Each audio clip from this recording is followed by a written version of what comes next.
semuanya, sahabat PPM, Bapak dan Ibu di rumah, apa kabarnya sore hari ini?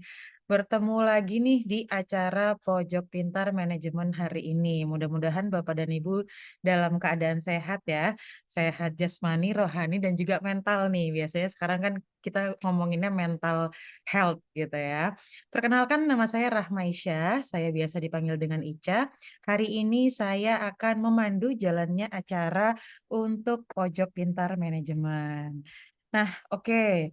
Ini mungkin Bapak dan Ibu pasti sebelumnya ada yang udah tahu nih gitu ya, Pojok Pintar Manajemen itu apa, tapi mungkin ada juga yang baru join. Mungkin saya perkenalkan terlebih dahulu bahwa Pojok Pintar Manajemen ini adalah sebuah forum diskusi yang diinisiasi oleh PPM Manajemen sebagai bentuk kontribusi nyata dalam hal belajar di mana saja. Nah, awalnya sebenarnya diskusi ini dilakukan untuk mendorong individu dan perusahaan agar tetap berkarya di tengah keterbatasan akibat COVID nih, gitu ya. Jadi memang Pojok Pintar Manajemen ini kita mulai pada saat COVID. Namun karena antusiasmenya tetap tinggi, maka Pojok Pintar Manajemen ini terus digelar untuk kita-kita ini para manusia pembelajar.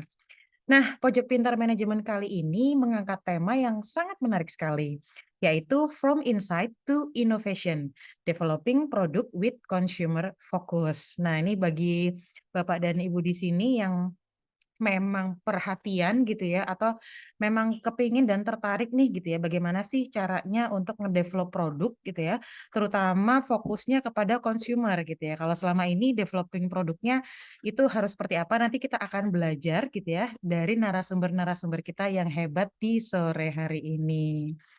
Nah, tadi kita udah ngomongin terkait dengan Pojok Pintar Manajemen. Mungkin ada yang belum kenal sama PPM, kita kenalan dulu gitu ya. Supaya makin sayang nih sama PPM. Jadi PPM ini merupakan suatu lembaga manajemen yang kami ini punya solusi manajemen terintegrasi. Kenapa kita bicara bahwa ini terintegrasi? Karena kita punya beberapa layanan nih, gitu ya. Layanan yang pertama, kami punya program pengembangan eksekutif, kemudian ada juga program untuk pelatihan sertifikasi, ada pembelajaran Inggria, ada riset dan konsultansi, ada asesmen SDM, dan juga ada sekolah tinggi manajemen. Jadi kita komplit nih di sini ya Bapak dan Ibu, kalau mau mencari pelatihan ada, mau yang custom ada, mau yang ada sertifikasinya ada gitu ya. Mau riset nih ataupun mau konsultasi terkait dengan human capital development di perusahaannya, mau asesmen atau mau lanjut sekolah juga ada, gitu ya. Oke. Nah, Bapak dan Ibu, sebelum kita masuk nih ke inti acara, mungkin saya akan reminder terlebih dahulu gimana sih alur dari acara kita hari ini. Jadi nanti alurnya akan ada 3 sesi nih Bapak dan Ibu. Alur yang pertama nanti akan ada sesi pemaparan materi. Nah, pemaparan materi ini nanti selama narasumber memberikan materi, nanti kita akan mute terlebih dahulu gitu ya, supaya suasananya lebih kondusif. Jadi harapannya nanti bisa mengikuti pemaparan materinya bisa lebih khusyuk gitu ya. Kemudian nanti setelah dua-dua narasumber ini memaparkan materi, kemudian baru akan masuk ke dalam sesi tanya jawab. Nanti silahkan Bapak dan Ibu jika ingin bertanya boleh raise hand gitu ya, atau boleh misalnya di kolom chat kalau misalnya belum bisa raise hand dan membuka video, nanti saya akan atur tuh flow-nya terkait dengan sesi Q&A ini. Kemudian sesi yang terakhir adalah sesi feedback. Nanti di akhir silahkan Bapak dan Ibu mengisi link feedback gitu ya, sebagai masukan untuk kami dalam perbaikan acara ke depannya. Dan nanti materi dari pembicara akan bisa didapat ketika Bapak dan Ibu selesai mengisi feedback. Begitu ya. Nah, oke. Sebelumnya kita akan perkenalkan terlebih dahulu nih narasumber-narasumber kita yang keren pada sore hari ini. Yang pertama itu ada Bu Pepe Riawati Kurnia. Nah, ini eh, energik banget orangnya gitu ya. Saya sambut dulu. Halo, selamat sore Bu Pepe. Selamat sore Ica, selamat sore Bapak Ibu. Sore. Jadi kalau Bu Pepe sakit kita nggak akan ketahuan karena selalu energik gitu ya. Ya, terima kasih Ica. Oke, ini kalau yang belum kenal Bu Pepe mungkin saya bacakan dulu ya profilnya. Bu Pepe ini adalah dosen di PPM School of Management dan juga koordinator dari PDMA Indonesia gitu ya. Ini terkait dengan Asosiasi untuk Product Development.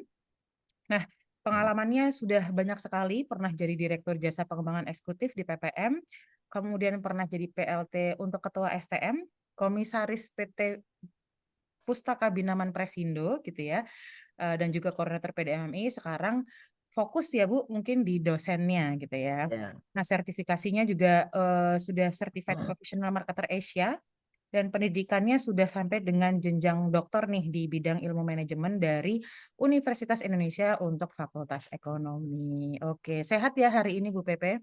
Sehat, semangat. Oh, sehat semangat tuh kan, sehat semangat.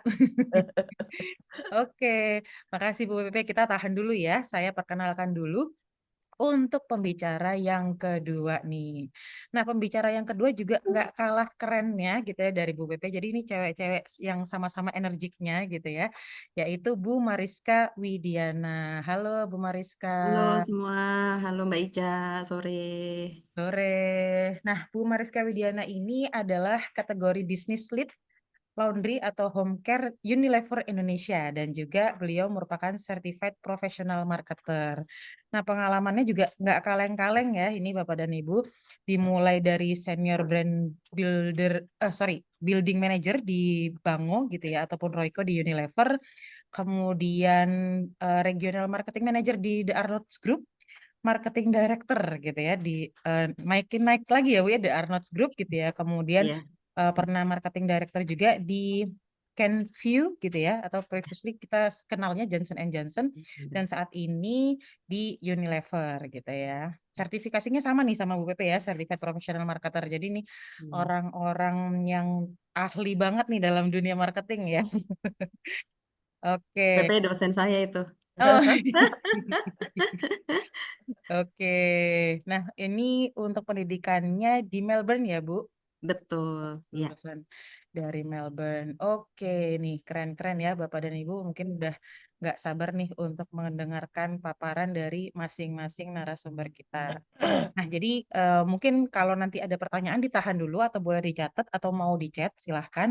Tapi kita dengarkan dulu nih ya paparan dari masing-masing narasumber kita.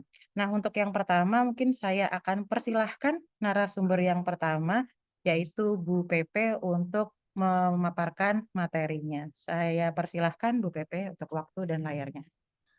Baik, saya akan mulai ini, barusan mulai batuk, tapi enggak ya, enggak jadi ya. Semoga bermanfaat.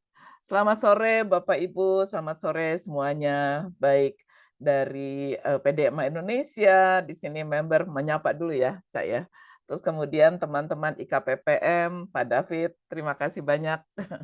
Kemudian dari teman-teman di sini, saya sebut teman-teman ya, dari para mahasiswaku, baik yang saat ini dari eksekutif maupun dari WM ya, atau dari eksekutif muda, terima kasih kehadirannya. Saya akan mulai untuk share materi saya. Sudah terlihat ya, Cak, ya? Ya, sudah Bu Pepe. Ya, di Ponpinman ini adalah yang kesekian kali saya memberikan sharing, Bapak Ibu. Tentu saya akan banyak juga belajar dari teman saya, Ibu Mareska. Ini adalah judul kami seperti yang tadi disebut oleh Ica, yaitu From Insight to Innovation. Bagaimana mengembangkan produk dengan fokus kepada consumer. Saya ada beberapa tahap Bapak Ibu dalam memberikan sharing saya. Yang pertama tentu dari sisi akademik ya, lebih banyak. Nanti sesi implementasi praktisinya lebih banyak oleh Ibu Mariska. Tentang insight, karena judul kita ada insight. Insight itu kalau di bahasa Indonesia kan itu wawasan.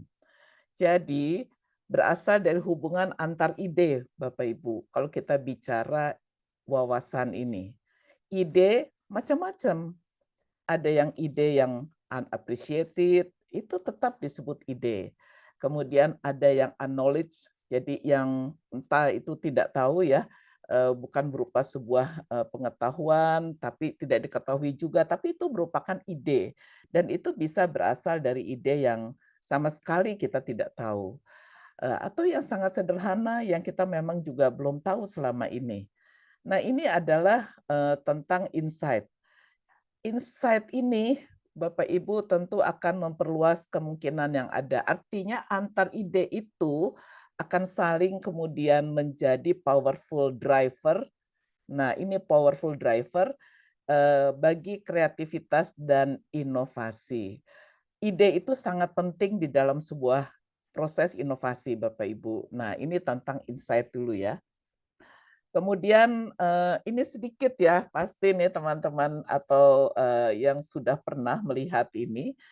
Ini kita kalau proses insight tuh kayak apa sih Bu Pepe gitu ya. Itu diawali dengan stimuli Bapak Ibu. Coba kita lihat, kita dianugerahi Tuhan penglihatan mata ya. Kemudian bisa mendengar sound suara, bisa membau seperti hidung kita ya, mencium gitu ya. Kemudian taste, indera rasa kita, dan texture itu adalah kulit kita meraba. Itu dianugerahi oleh Tuhan yang disebut panca indera kita ya. Nah, ini sensori ini tentu ditangkap oleh kita ya, oleh yang tadi disebutkan mata, telinga, hidung, mulut dan kulit. Apabila kemudian kita melihat ada sebuah flyer, ada sebuah billboard yang begitu menarik. Nah, itu kita terpapar, Bapak Ibu. Jadi dalam segi proses ini kita terpapar, kemudian terjadi yang disebut exposure. Nah, dari exposure ini kita melihat, bagus ya billboard ini. Warnanya bagus sekali ya. To get attention, kita tertarik untuk melihat itu. Nah, baru kemudian di dalam proses kognitif kita, di dalam otak kita, menginterpretasikan setelah kita tahu bahwa itu adalah menarik. Nah, proses ini disebut dalam proses unconscious sampai dengan proses consciously proses. Disinilah Bapak Ibu ide-ide baru itu lahir dalam proses ini. Nah, ini kemudian disebut proses perception ya, di mana melibatkan action, perception sampai kemudian itu bisa lahir ide baru. Jadi semua berawal dari proses ini, proses insight ini. Sekarang kita lihat ini nih Bapak Ibu, kita lihat ini. Ini saya banyak gambar Bapak Ibu bisa ambil ya. Ini kita melihat gambar yang kiri, ini wanita muda atau nenek tua. Nah, dua hal yang kita bisa lihat di sini. Ada yang bilang, wah ini wanita muda. Tapi ada yang bilang, enggak itu nenek tua itu gambar itu. Ini adalah perception. Jadi objek yang sama itu bisa dilihat dan diinterpretasikan dengan berbeda dari orang yang berbeda. Seperti yang tadi saya jelaskan, kita melihat, nah berarti mata ya menangkap gambar ini. Dan kemudian terpapar pada saat kita melihat, apa itu ya Bu Pepe ya? Memperlihatkan apa itu? Nah kemudian kita olah ya, Bapak Ibu olah dan kita interpretasikan ini adalah wanita tua. Ini adalah wanita muda, seperti itu. Kemudian sebelah kanan. Nah sebelah kanan ini adalah, ada yang mengatakan itu bebek. Tapi ada yang mengatakan, enggak, itu rabbit, itu kelinci loh. Bukan bebek ya, itu kelinci. Ini sama. Jadi persepsi itu, objeknya sama, kita menangkap dengan di sini adalah mata kita, tapi bisa diinterpretasikan berbeda. Ini saya memberikan sebuah proses bahwa stimuli, gambar ini merupakan stimuli yang masuk dalam mata kita, kemudian terpapar, dan kemudian kita bisa mempersepsikan secara berbeda. Nah, jadi insight itu adalah terkait dengan ide-ide kreatif, kemudian ini juga berperan dalam proses perception ini. Kalau saya kan orang PDMA Indonesia, Bapak Ibu ya, ini merupakan serat yang sering didengungkan gitu di dalam product development. Ini pasti Bapak Ibu yang terlibat dalam product development paham sekali dengan tahapan ini. Jadi ini tahapan di dalam proses pengembangan produk Bapak Ibu ya, tahapan 1 sampai dengan produk itu diluncurkan. Tapi saya tidak akan cerita semuanya. Saya hanya mau cerita yang saya kotakin dengan titik-titik ini. Nah, ini yang dikotakin titik-titik ini disebutnya discovery stage. Jadi tahap ide itu dikumpulkan, brainstorming. untuk mengumpulkan itu tidak terbatas kepada hanya top management saja yang harus mengeluarkan ide. Enggak ya Bapak Ibu, dari OB sampai top management bisa memberikan ide-ide. Nah, seperti tadi yang sudah saya sebutkan di dalam tahapan itu, bahwa ide itu bisa muncul dari manapun, unknown, yang bisa juga dari orang-orang yang kemudian sumber-sumber yang dia tidak ketahui sebelumnya. Nah, ini dikumpulkan dalam tahap yang paling pertama dalam pengembangan produk, yaitu discovery stage. Belum disaring di sini. Semua ditulis, semua dikumpulkan, ide gila bahkan dikumpulkan di sini. Dan kalau kita lihat ada iterasi di bawahnya, itu adalah customer atau user itu seharusnya kalau dalam stage gate proses ini sudah dilibatkan dari awal.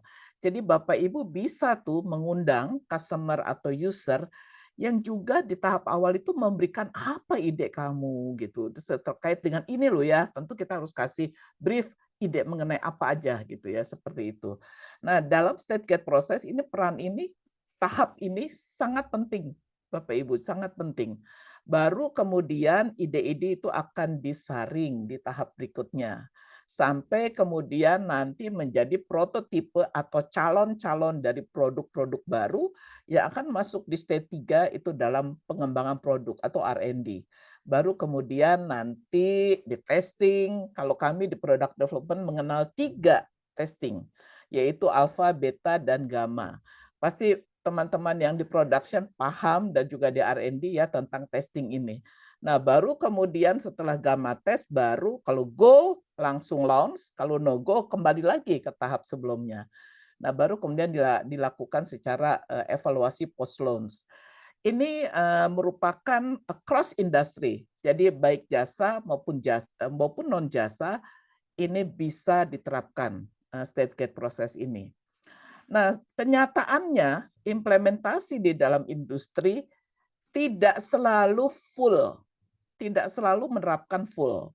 Jadi Bapak Ibu kalau kita lihat yang kotak merah yang sebelah kiri ini, ID stage itu tetap berlangsung. Mau Bapak Ibu mau simplify proses stage gate-nya itu menjadi stage gate light gitu ya atau moderate risk project di mana resikonya itu resiko untuk gagalnya gitu ya. Jadi ya agak-agak di inilah moderate gitu, tidak seperti yang major gitu. Nah, tapi ada alasan ya kenapa gitu perusahaan melakukan ini. Ini implementasi di across industrinya bisa seperti itu. Atau yang bawah itu, jadi dia mau ekspres, kan biasa tuh perusahaan suka duluan ya untuk bisa masuk ke pasar. First mover advantage. Siapa nih yang duluan masuk ke pasar, aku akan unggul, aku akan mengambil sebagai pangsa pasar yang pertama. Aku akan menetapkan sistem distribusi, sistem pricing, itu yang menjadi pertama di pasar, di market. Biasanya perusahaan akan berlomba untuk siapa yang duluan. Jadi di sini speed itu sangat diperhitungkan oleh perusahaan. Ini tergantung perusahaannya, jadi boleh-boleh saja dia melakukan full, boleh-boleh saja dia melakukan yang light, bisa juga yang express. Tapi yang kotak merah, ID stage itu tetap dilakukan, tetap dijalankan. Jadi maksudnya karena ini penting Bapak Ibu di dalam mendapatkan insight ya, mendapatkan insight untuk kemudian dilakukan inovasi-inovasi yang mana memang harus dilakukan oleh perusahaan. Nah, sekarang tahap yang kedua dalam sharing saya itu tentang inovasi. Jadi kalau kita bicara tentang inovasi, di sini definisinya seperti ini, Bapak Ibu. Jadi inovasi itu disebut tidak sukses kalau tidak berhasil secara ekonomi. Omong kosong gitu ya. Kalau inovasi itu hanya disimpan di dalam lembaran-lembaran hasil riset sebagus apapun, tapi hanya disimpan di perpustakaan. Jadi kalau dalam definisi ini itu tidak sukses ya. Jadi harus sukses secara komersial. Nah, ini tentu memberikan manfaat pasti dari suatu produk, pelayanan dan sebagainya dan tentu ini memberikan value, perceived value bagi si pengguna. Ini tentang inovasi. Nah, ini adalah kalau kita bicara inovasi banyak macam Bapak Ibu. Inovasi itu ada disruptive innovation. Kita tahu Christensen ya, itu yang terkenal ya, disruptive innovation. Sekarang ini sudah jarang sekali saya terima kartu-kartu yang dulu ya Hallmark gitu. Sekarang WhatsApp ya, WhatsApp ya, murah ya, kemudian tidak perlu beli kartu. Nah, kemudian application innovation itu juga bisa. Product innovation jelas ya, product innovation itu bisa dihasilkan dengan seperti apa product innovation. Jadi bisa dia melalui yang inovasi breakthrough, tapi bisa juga moderat atau bisa juga hanya incremental. Incremental tuh ya cepat, kemudian berbiaya murah dan juga lebih mudah ya dilakukan. Tapi tentu ada resikonya, yaitu mudah di-copy oleh para pesaing kita. Itu kalau product innovation. Jadi pilihannya itu banyak ragam. Kemudian proses innovation juga bisa, jadi tidak selalu produknya, Bapak Ibu, tapi proses juga bisa dilakukan inovasi di dalam sebuah production system misalnya ya. Proses itu yang biasanya memakan waktu demikian panjang, tapi kemudian dengan inovasi, dengan ide-ide yang kreatif itu bisa lebih pendek. Itu proses inovasi itu bisa juga dilakukan. Nah, ini yang disebut taksonomi inovasi. Bisa juga experiential inovasi. Jadi, pengalaman ya. Sekarang ini kan banyak sekali Bapak Ibu, jadi kita tidak cukup menjual sebuah produk itu hanya produk saja, terutama di jasa ya. Jasa itu experience dari buyers, dari calon pembeli kita atau dari pengguna atau customers itu sekarang sangat penting ya. Jadi mereka merasakan dan nanti kemudian mereka akan berpikir untuk bisa loyal menggunakan jasa tersebut. Nah, ini experiential inovasi itu perlu ide-ide kreatif kan Bapak Ibu di sini. Atau marketing innovation. Marketing innovation, saya sebagai orang marketing, apa ya di dalam marketing saya yang saya bisa inovasikan seperti itu. Nah, apakah dari sisi pricing-nya, apa dari sisi promotion-nya, atau dari sisi distribusinya yang saya bisa inovasikan. Dulu misalnya distribusi saya harus dengan cara manual, tapi sekarang tidak perlu harus dengan cara manual. Dengan cara teknologi, bantuan teknologi ternyata lebih simplify, lebih sederhana seperti itu. Lebih bisa cepat ya di dalam memenuhi kebutuhan target pasar. Atau bisa juga business model innovation. Nah, ini Bapak Ibu pasti paham tentang bisnis model. Nah, bisnis model itu banyak ragam, Bapak Ibu ya, bisnis model. Tapi semakin ke sini kita semakin melihat bahwa tantangan kita adalah memenuhi kecepatan real time sehingga membutuhkan inovasi, membutuhkan bantuan supporting dari teknologi sehingga kemudian model bisnis kita itu bisa mengikuti real time dari customer. Jangan-jangan nih customer kita lebih pintar sekarang daripada kita sendiri. Karena mereka tidak tergantung lagi dengan kita, karena mereka lebih canggih, bisa lebih cepat mendapatkan informasi, dan sebagainya. Ini adalah business model innovation. Bisa juga structural innovation. Nah, structural innovation, Bapak Ibu, di dalam sebuah organisasi, kalau kita misalnya yang dulu berapa layer lapisan dalam struktural ya, tapi sekarang dengan adanya kita berhadapan dengan dunia yang cepat sekali berubah, tuntutan dari customer, persaingan, kita nggak bisa dengan beberapa struktur organisasi yang terlalu berjenjang. Contoh misalnya, jadi harus lebih bisa dikurangi sehingga proses untuk menandatangani atau proses untuk persetujuan itu bisa lebih cepat. Nah, structural innovation juga bisa dilakukan dengan beragam cara ya, Bapak, itu tadi contoh saja. Jadi ini banyak macam. Ini yang disebut taksonomi inovasi. Nah, inovasi ini tentu sangat diperlukan bagi kita. Silakan Bapak Ibu bisa di mana saja inovasi ya, tidak harus di produk. Nah, kemudian customer focus. Ini tahap yang ketiga, karena kita adalah bagaimana tadi ide, insight, ya, kemudian mengenai customer, mengenai tahapan ide generation sampai dengan taksonomi inovasi dan definisi dari inovasi. Nah, ini customer focus, Bapak Ibu. Ini adalah slide saya yang terakhir, kedua terakhir. Nah, customer focus tuh begini. Jadi kita kan tahu ya, Bapak Ibu, need dan want, demand dari pasar yang kita tuju. Pasti tahu dan harusnya tahu.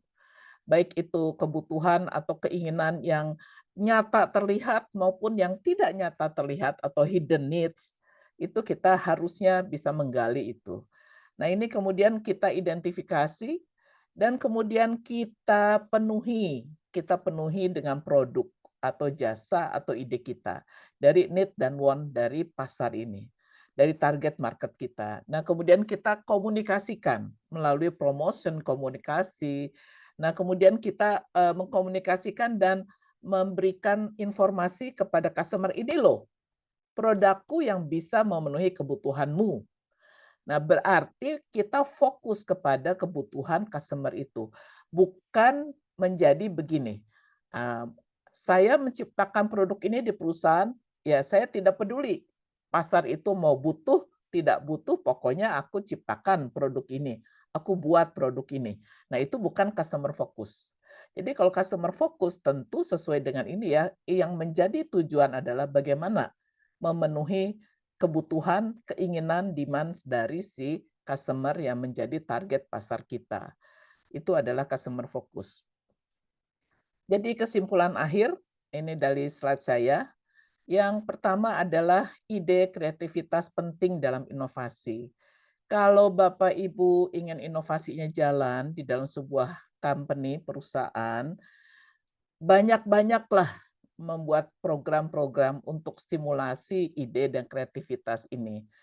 Jangan dibatasi, siapapun boleh memberikan ide.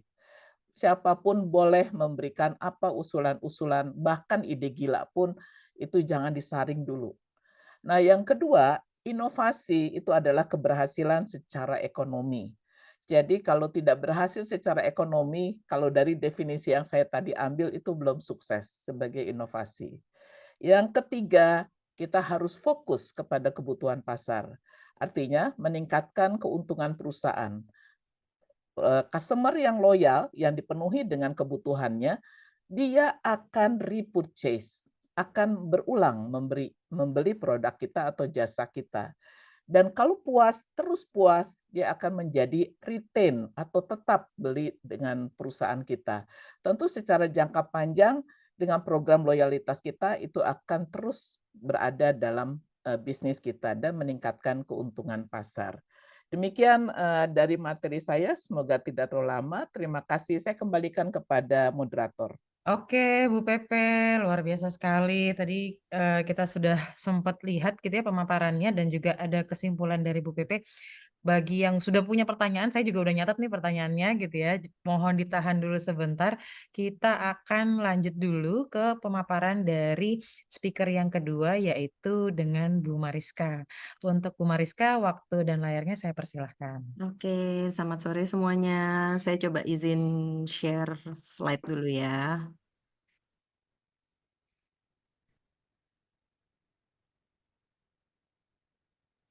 Eh, Kalau sudah terlihat,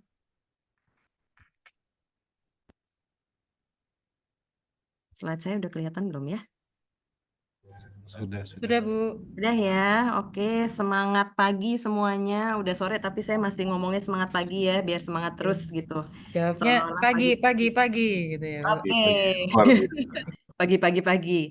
Oke, jadi tadi sudah bagus banget pemaparan dari Bu Pepe ya, dan sambil Bu Pepe itu menerangkan mengenai inovasi, saya sambil merefleksikan pengalaman saya selama 20 tahun plus lah ya, itu di dunia marketing FMCG gitu ya, dan di mana mostly memang saya juga mengerjakan marketing end to end, which is end to end tuh kayak dari hulu ke hilir gitu ya.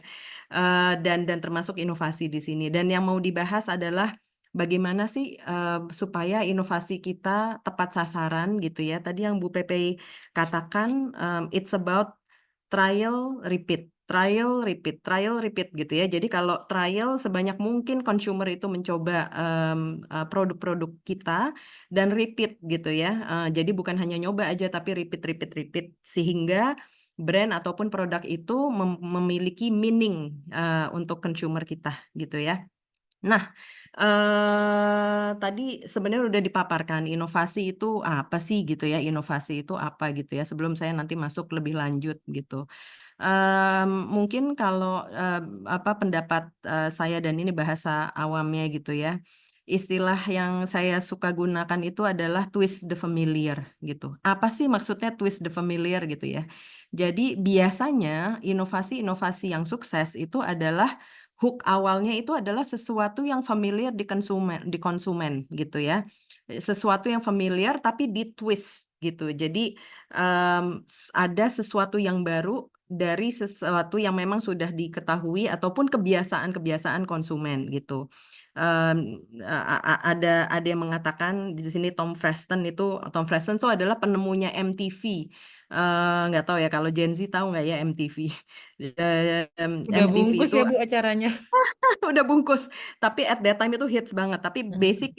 basically itu inovasi adalah dua hal yang eksis gitu ya. Baik eksis secara physically eksis ataupun secara need space eksis, diput together sehingga menjadi sesuatu yang baru gitu.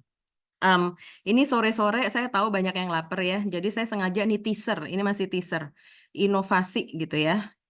Teman-teman tahu kan ini apa? Pasti tahu, ini sate Oke. gitu kan. Dan inovasi apa sih dari sebuah sate gitu yang sekarang banyak dan kayak berapa tahun terakhir orang-orang suka banget gitu ya. Ini dari sate ayam menjadi sate taichan contohnya gitu. Dan harganya itu langsung naik walaupun sama-sama jajanan kaki lima gitu ya. Tapi benar-benar dari kaki lima jadi bintang lima gitu. Jadi naik gitu added value-nya. Contoh lagi coklat. Coklat biasa, coklat banyak lah ya. Coklat di inovasi juga banyak banget gitu. Tapi ada yang lagi hits nih kan sekarang terakhir-terakhir. Dubai. Nah, ya kan, Dubai coklat gitu. Dan ini adalah inovasi. Kenapa saya tunjukin ini gitu ya? Bukan hanya karena sore hari dan saya tahu teman-teman craving, tapi I just want to introduce the concept of twist the familiar gitu. Jadi gini, inovasi tadi banyak yang sudah dipaparkan dan memang em, memerlukan kreativitas. Saya setuju banget nih sama Bu Pepe. Jadi memerlukan kreativitas dan kreativitas itu bisa timbul apabila kita terpapar oleh sensorial experience. Saya ulang lagi tadi yang Bu Pepe sudah sampaikan. Jadi experience itu such an important thing.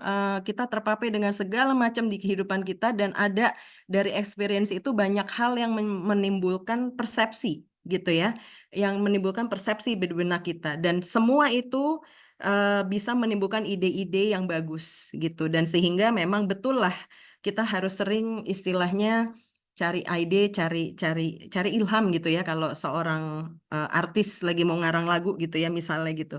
Nah, tapi intinya memang betul bahwa proses itu harus terus dilakukan dan harus selalu dimulai. Kalau di perusahaan itu selalu ada stage awalnya itu think big istilahnya. Jadi kita berpikir besar dulu gitu ya. Apapun yang masuk itu kita jangan saring dulu gitu. Think big. Habis itu baru kita think tight gitu. Jadi dari think big menjadi think tight. Dari yang besar kita saring-saring pilah-pilah menjadi sesuatu yang sudah fokus untuk di-develop dan untuk diluncurkan selanjutnya. Dan semua ini tujuannya itu adalah untuk meningkatkan brand value. Nanti terakhir akan saya singgung lagi. Tadi ini yang sudah disampaikan juga saya pinjam ya dari Ibu Pepe. Cuman saya ingin mengatakan satu hal bahwa memanglah di perusahaan itu sangat penting ada commercial added value-nya gitu. Jadi ide sekeren apapun pada akhirnya di suatu unit usaha memang kita ingin melihat itu ada incremental commercially incremental gitu. Of course jadi kita mau grow. Bisa grow volume, bisa grow value, bisa grow profit, tapi intinya kita mau ada grow gitu ya. Nah, dari teori yang tadi sudah dipaparkan, saya sedikit ingin bawa ke contoh gitu ya, contoh yang dilakukan akhir-akhir ini gitu ya. Dan brand yang akan saya bawa di sini Rinso gitu kan. Rinso saya rasa teman-teman juga tahu gitu ya. Ini adalah suatu produk deterjen yang memang sudah menahun gitu ya dan trusted gitu ya. Jadi brand ini sudah dipercaya oleh consumer.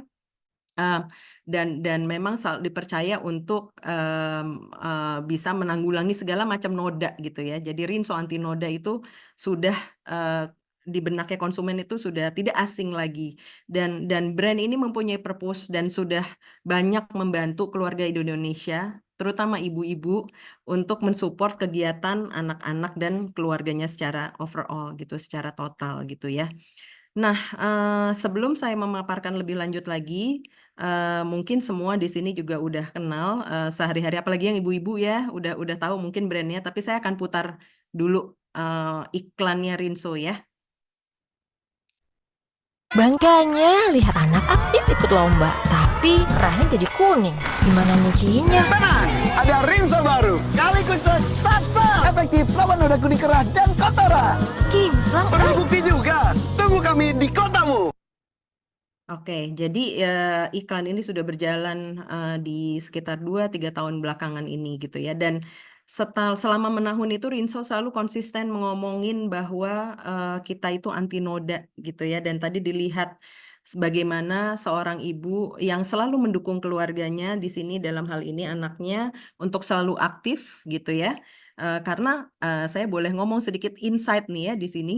Insight-nya itu ibu-ibu pasti kepingin semua anaknya itu maju dan semua anaknya itu perform dan berhasil gitu ya. Tapi dalam urusan kotor-kotoran, seringkali ibunya itu yang juga takut gitu ya kalau bajunya tuh heboh kotor yang terlalu kotor gitu, karena pada akhirnya ibu-ibulah yang harus beresin gitu kan. Tapi di sini Rinso hadir untuk sebenarnya menemani para ibu-ibu nggak usah khawatir gitu ya. Biarkanlah anak-anak para ibu untuk tetap aktif gitu dan tetap growing dan develop, karena Rinso akan take care untuk cuciannya yang kotor itu gitu, dan sekotor apapun Rinso itu bisa handle gitu. Nah, itu sebenarnya yang sudah istilahnya kalau bisa dibilang brand purpose ataupun brand equity yang sudah dimiliki Rinso. Saya belum jelasin dulu, tapi saya langsung akan tunjukkan iklan selanjutnya, dan setelah ini tolong diperhatikan. Setelah ini saya akan tanya, mungkin boleh ya dibuka satu orang yang akan bisa menjawab pertanyaan saya gitu ya. Saya perhatikan dulu iklannya, nanti pertanyaannya saya tanya setelah iklan. Bangkanya lihat anak aktif.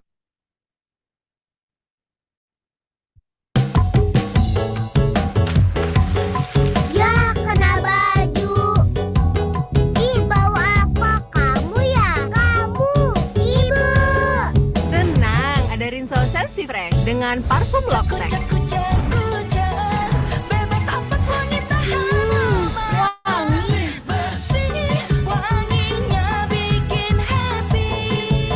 Baru Rinso Sensi Fresh, bebas bau apek, wangi tahan lama 48 jam. Oke. Mbak Ica, mohon izin saya Ya. mau nanya satu orang, siapapun yang menjawab selain Mbak Ica. Oke, pertanyaannya adalah apa yang sama di iklan Rinso yang baru ini terhadap iklan Rinso yang lama, dan apa yang berbeda? Jadi apa yang sama dan apa yang berbeda? Oke, boleh silahkan. Yang raise hand ada Mbak Anissa Nada ya. Boleh di unmute mungkin Mbak Anissa. Oke. Halo Ibu Mariaska. Halo, Mbak Eh, Sa. ini coba saya langsung jawab aja ya, Bu ya. Boleh, Kalau saya lihat. boleh. Kalau saya lihat itu apa namanya iklan ini tuh untuk yang samanya dari iklan sebelumnya itu Ya. dia tuh sama-sama ambil yang anti nodanya, cuma memang tidak dikomunikasikan, cuma di visualnya aja sih apa namanya kaos kaki. Cuma kalau misalnya untuk yang bedanya itu komunikasinya tuh dia lebih ke emosional ya. Nah, tadi kan sensasi fresh gitu. Sedangkan kan tadi kan anti noda. Kalau menurut saya sih itu ya. Oke. Terima kasih Mbak Anissa. Mau buka Ini lagi Bu? Ini ada yang lagi yang boleh 3 kali ya? ya boleh. Ini Ini cukup ada nggak? Mbak Oke, Amanda sama Bu silahkan Rahmawati ya. yang Mbak Amanda kedua, dulu silahkan. Mbak siapa silahkan? Amanda. Mbak Amanda. Kalau Ibu, kalau boleh saya jawab, tadi mungkin yang samanya adalah yang pertama, kedua iklan sama-sama emphasize oke, sama-sama emphasize bahwa eh, a- ibu selalu mendukung anaknya, peran Oke, ibu dan anak itu. Terus habis itu masih juga mengangkat konsep Rinso yang anti noda, karena itu eh, maksudnya memori brandnya Rinso itu yang Rinso coba tanamkan di konsumen. Eh, yang bedanya mungkin adalah sekarang ada inovasi berupa selain anti noda, yaitu juga dengan aroma yang lebih wangi lagi dan oke, teknologi di eh, bebas baunya gitu. oke. Sip. Oke, Terima makasih. kasih, Mbak Amanda. Satu Satu lagi, lagi ya tadi Ibu berarti Rahmawati silahkan. ya. Betul, Ibu Rahmawati. Silahkan. Baik, terima kasih untuk kesempatannya. Kalau saya melihatnya, persamaannya adalah dua-duanya menekankan terkait dengan bagaimana menghilangkan noda. Perbedaannya pada iklan yang pertama kelihatan ibunya agak-agak, wah gimana nih gitu, kayaknya panik gitu ya. Sehingga di sini menunjukkan kekhawatiran kalau anaknya kotor tuh nanti gimana gitu bajunya susah dibersihkan. Nah, kalau yang kedua itu si ibu sudah menunjukkan, sudah langsung kasih solusi, tenang katanya. Bisa kok gitu ya. Ya tentu tadi ada tambahan-tambahan terkait perkembangan, kemajuan dari si Rinso ini untuk mengatasi noda. Mungkin itu dari saya. Terima kasih. Oke, terima kasih Kasih. Mbak Anissa, Mbak Amanda, Mbak Rahmawati ya. Mm-mm. Oke, jadi jawabannya benar semua nih. Aku simpulin. Jadi sebenarnya yang sama itu memang kita mengutamakan anti noda gitu ya. Istilah di dapurnya kita ngomongnya itu superior clean gitu, anti noda. Jadi memanglah kalau denger Rinso itu udah ahlinya anti noda segala noda, hayo gitu ya kan. Itu satu. Dan of course ada hubungan ibu dan anak karena purpose-nya brand itu memang di situ gitu ya, untuk mendukung para ibu-ibu, mendukung aktivitas dari para keluarga, dari keluarganya terutama anak gitu ya. Nah, yang membedakan memang dari namanya aja Sensi Fresh. Bener banget tadi Mbak Anissa juga capture bahwa itu Sensi Fresh, bedanya ada experience-nya. Mbak Amanda tadi bilang ada inovasi aroma wangi ya, jadi istilahnya perfume lock tech gitu ya, ada teknologinya. Dari Mbak Rahmawati juga bilang bahwa ibunya tenang, jadi merasa udah ada solusinya gitu. Itu benar semua ya. Jadi tepuk tangan buat para ibu di sini. Hore. Semua pakai Rinso ya semoga. Jadi benar, tapi disitulah saya mau menunjukkan sebenarnya twist the familiar. Dan tadi ada dua hal. Satu hal yang secara persepsi orang udah tahu untuk brand itu. Di brand tersebut, Rinso, orang persepsinya adalah anti noda.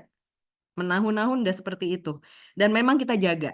Kita tidak mau merubah langsung, tapi inti itu kita jaga. Tapi twist the familiarity dengan perfume, dengan perfume lock tech, dengan wangi gitu kan, dengan PD-nya si ibu lebih progresif gitu kan. Jadi disitulah sebenarnya inovasinya, istilahnya from dan to-nya gitu ya. From dan to-nya semoga teman-teman di sini bisa lihat dengan jelas. Jadi from dan to-nya seperti apa gitu ya. Jadi terima kasih. Saya Oke, kita nggak usah dangdutan dulu sore-sore ini ya kan. Jadi saya akan lanjut. Oke, tadi pinjem lagi ya Bu Pepe ya, karena bagus banget teorinya nih di sini dan benar-benar this is a very important one. Mau di perusahaan apapun, by the way saya perusahaan udah kayak beberapa lah ya, gitu. Mau di perusahaan apapun jangan sampai lupa bahwa disiplin, di inovasi tuh harus disiplin. Disiplinnya apa sih? Harus banget nih. Dimulai dari identifying and select the customer ataupun consumer value gitu ya. Apa sih yang sebenarnya diperlukan dari si para konsumen ini gitu kan? Dalam hal ini Rinso tadi dari anti noda plus fragrance, dari superior clean plus fragrance gitu ya. Disitulah letak bagaimana pentingnya kita selalu mengupdate. Jati diri sebuah brand itu penting untuk dijaga, Tapi bukan berarti jati dirinya begitu ya begitu juga aja munculnya gitu ya. Jadi setiap sepanjang waktu ya kita harus aware gitu. Akan ada apa lagi consumer needs-nya yang berubah, apalagi tren yang berubah dan lain-lain. Jadi itu yang pertama. Yang kedua, produk ideas-nya apa? Nah, tadi Superior Clean anti noda ketemu dengan wangi harum sehingga ada experience yang ingin ditimbulkan di sini. Experience-nya itu adalah sensorial experience, di mana pada saat mencuci itu mau cuci pakai kucek, pakai tangan kayak mau dimasukin mesin kayak, tapi udah ada PD-nya bahwa pasti cuciannya itu jadi kinclong, itu pertama, dan udah ada PD-nya juga bahwa pasti cuciannya tuh harum. Dan kalau misalnya cuciannya kinclong, bersih, harum, yang bangga siapa? Ibunya. Ibunya itu merasa bahwa she takes a very good care of her family, dan itu buat seorang ibu itu waduh penting banget gitu ya. Jadi itu appreciation buat seorang ibu. Jadi ada lagi balik ke sebenarnya experience dan apa yang dicari oleh seorang ibu. Nah, tapi itu istilahnya baru konsep dan baru dari insight ke konsep ke produk gitu. Ini saya bicara begini yang tahu teman-teman yang ada di sini. Tapi sebenarnya produk ini ada di mana-mana, di pasar ada, di modern trade ada, di general trade maksudnya pasar tradisional ada, di e-commerce ada. Gimana dong ya caranya supaya orang-orang itu pada tahu gitu kan? Makanya di sini perlulah kita communicate gitu ya. Jadi exchange values and relationship building antara the brand dan the consumer. Dan saya makanya suka banget ini slide-nya Bu Pepe. Kenapa? Karena exchange of values and relationship itu penting banget. Kalau misalnya kita ngomongnya satu arah gitu ya, nomor satu of course harus kenal. Bayangin aja kayak orang pacaran ya, mohon maaf, dari nggak kenal dulu, habis itu dekat, habis itu bener-bener gitu ya, udah mengetahui luar dalam gitu. Jadi that relationship itu harus digulir terus, dan that's how important is marketing campaign gitu ya. Dari message-nya yang harus konsisten dengan apa yang ditemukan dari insight, apa yang di-deliver oleh produknya, dan tren apa yang lagi ada di kategori gitu ya. Jadi itu sangat penting untuk istilahnya blast gitu ya, istilahnya untuk benar-benar diteriakkan gitu ya, out loud gitu. Karena produk ini berada di mana-mana. Tergantung produknya ya. Saya di sini bicara mengenai Rinso karena ini mass market dan ada di mana-mana. Ada juga brand lain yang mainannya di e-commerce misalnya. Di e-commerce jadi ya di e-commerce-nya harus di blast gitu. Jadi tergantung target consumer kita siapa, tapi intinya kita harus mass reach gitu ya. Reach-nya itu harus besar karena ujung-ujungnya apa? Ujung-ujungnya kita kepingin trial dan ujung-ujungnya kita kepingin repeat. Dan supaya itu menjadi incremental buat commercial di company gitu ya. Nah, balik lagi ke si Rinso Sensi Fresh tadi. Jadi wangi segar, lembut di tangan gitu ya. Kita utamakan memang wangi segarnya yang tadi saya katakan. Untuk step yang terakhir tadi, di sini bagaimana Rinso Sensi Fresh ini diperkenalkan gitu ya ke para konsumen. Dengan konsistensi message yang tadi teman-teman lihat di depan. Yang tadi dilihat di depan tuh adalah TV komersialnya. Tapi hari gini kita nggak bisa mengandalkan TV komersial gitu ya, bahkan digital dan social media, bahkan community. Mungkin nanti pembicaraan di lain waktu ya Bu Pepe ya mengenai relationship antara brand dan konsumennya itu sekarang ada yang pakai influencers dan nggak cukup gitu ya, bahkan community yang harus dibuild gitu. Nah, di sini yang dibuild oleh Rinso Sensi Fresh dari mulai TVC yang tadi sudah kita lihat bersama, ada juga di YouTube gitu ya, dengan message yang sama, tapi kita tahu yang nonton YouTube beda, yang lihat sosial media beda. Jadi nggak bisa tuh kayak zaman dulu TVC plek disamain, ditaruh di mana-mana, nggak bisa. Harus ditwist, harus disesuaikan gitu ya dengan siapa consumer, siapa yang mau dengerin, tapi message-nya tetap sama gitu.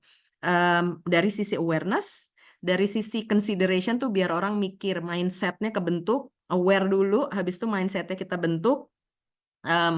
Biasanya kita datang ke komunitas di sini kita bekerja sama dengan Karnaval SCTV di mana pengunjungnya itu wow, ribuan. Bayangin ada di situ gitu, dan bukan hanya di situ ada sampling di below the line ataupun di eventnya itu ada sampling, tapi itu di cover lagi gitu ya di TV, yang lihat udah berapa mata lagi gitu kan. Lalu di TikTok lalu ada di komunitas content creator supaya bisa memaparkan apapun yang kita mau paparkan, yang kita lihat tadi di TV yang Bu Anissa, Bu Amanda, dan Bu Rahmawati juga tadi udah sebut gitu ya, itu kita komunikasikan. Lalu juga di titik purchase itu juga sangat penting untuk konsisten, baik di pasar, di modern trade, di e-commerce gitu ya, jadi dimanapun brand itu berada gitu ya, dan dijual gitu. Saya mau kasih snapshot sedikit ya mengenai yang Karnaval SCTV dan iklan yang di YouTube. Berbeda dengan yang tadi kita lihat di depan TV, cuman saya mau dapetin teman-teman di sini feel bahwa key message yang kita mau deliver sesuai dengan insight yang tadi di depan, sesuai dengan yang produk mau delivered, tapi di twist dengan cara yang berbeda gitu.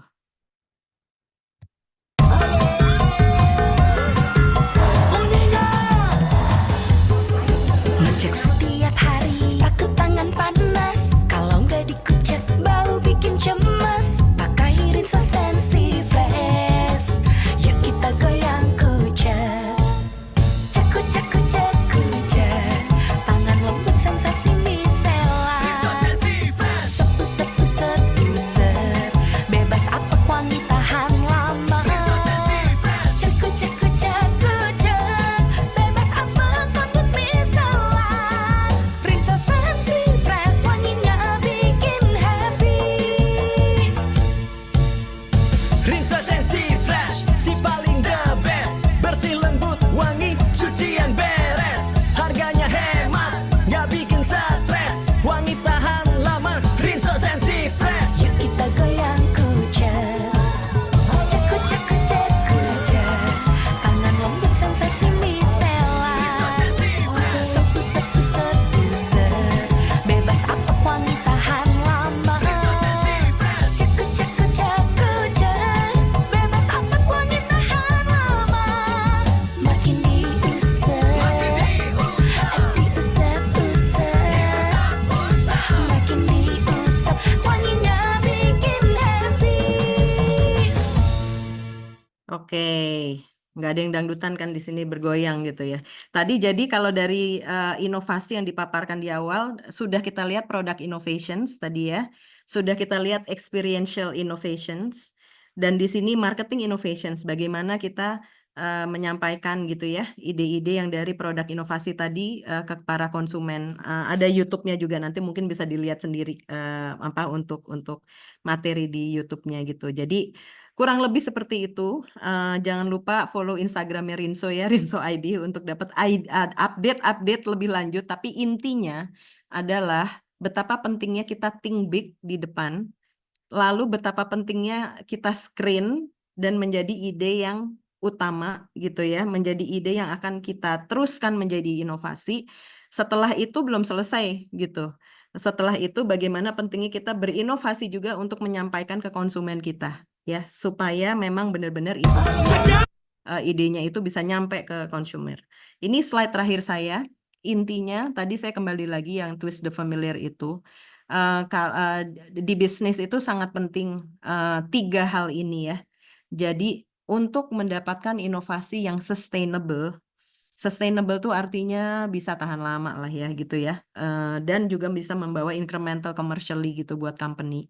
Kita harus tahu 3 hal, bukan hanya tahu, kita harus benar-benar mencari sweet spot ataupun golden point di tengah gitu, antara consumer insight, consumernya itu apa sih yang dia sedang perlukan gitu, dia mau apa, yang sampai sekarang itu belum bisa dia dapetin gitu ya. Istilahnya consumer insight dan tension. Tension itu bayangin nggak? Tension itu kayak ditarik gitu kan 2 hal. Dia maunya apa tapi ada dilemanya apa gitu. Contoh dia maunya bersih banget nih bajunya, cuciannya. Tapi dia takutnya nggak harum gitu. Dan dia takutnya tangannya panas waktu ngucek gitu, karena sebenarnya biasanya yang kuat itu bayangannya consumer itu nguceknya panas gitu dan nggak harum bayangannya gitu ya. Contoh satu itu. Yang kedua brand purpose anti noda, tapi dan kita juga Rinso mau membantu para ibu untuk perkembangan keluarganya dan anak-anaknya gitu ya. Jadi jangan takut deh kotor-kotoran, silahkan gitu. Yang ketiga, tren, kategorinya tren lagi kemana. Yang dulu orang nyucinya itu pakai bubuk ya, masih nguceknya pakai bubuk, sekarang orang nguceknya udah pakai yang cair, yang liquid gitu. Jadi kita mesti tahu tren-tren dari ketiga hal ini dan mencari golden point yang di tengahnya, ujung-ujungnya itu supaya brand kita itu value-nya bisa increase gitu. Eh, Timbangan antara harga dan benefit yang didapatkan buat konsumen itu imbang. Jadi worth it gitu ya untuk konsumen itu membayar gitu dari harga yang kita tawarkan, karena tentunya ada brand value, ada added value yang kita berikan kepada konsumen gitu. Jadi ini inti summary-nya pada akhirnya. Demikian dari saya. Terima kasih sekali lagi atas perhatiannya dan atas waktunya. Saya kembalikan ke Mbak Ica ya. Thank Makasih Bu you. Mariska. Tadi udah habis dikasih makan-makan terus dikasih dangdutan seger nih ya Bu. Oke. Nah, mungkin sebelum saya lempar, saya ada satu pertanyaan dulu Bu untuk pemantik ya. Ya. Nanti silahkan Bapak dan Ibu kalau ada pertanyaan bisa langsung raise hand gitu ya. Tadi menarik sekali bahwa kita kan mesti punya consumer insight-nya gitu ya. Kalau tadi juga di slide-nya Bu Pepe itu ada identify ataupun melihat hidden needs-nya gitu ya. Kalau bahasa anak sekarang kan hidden gem gitu ya. Hidden needs. Nah ini untuk nemuin hidden needs-nya itu kira-kira gimana ya Bu? Sometimes kan mungkin nggak selalu bisa dilihat dari hasil survei gitu ya mungkin ya. Bisa jadi kan kalau ngomongin hidden kan berarti di balik itu tuh gitu ya. Nah itu untuk nemuin kan tadi langkah awalnya mungkin itu ya hidden needs-nya di consumer sendiri itu seperti apa. Boleh silakan dari Bu Pepe dulu. Baik Ica, terima kasih. Jadi hidden needs itu kalau pengalaman kami ya, dan juga dari buku-buku yang saya baca, itu tidak cukup hanya kita kemudian bertemu sekali dua kali gitu dengan customer. Jadi kita harus banyak-banyak bergaul dengan mereka. Jadi tidak di belakang meja saja. Itu disebutnya sensing the market ya, sensing the market. Kita ngobrol sama mereka gitu. Nah, dalam saat ngobrol itu akan keluar. Begitu kita sangat informal akan keluar mereka gitu ya. Apa saja yang menjadi kebutuhan yang belum ada di produk sekarang. Tapi mereka butuhkan. Itu yang disebut hidden needs. Nah, tapi kalau nggak keluar dari mereka gitu seperti itu, nah kita butuh sebenarnya tools dari survei, dari kualitatif ya, dari kualitatif survei karena saya dari akademik, tapi bahasanya tuh Cak, itu nggak boleh bahasa yang maksudnya yang susah memancing hidden need.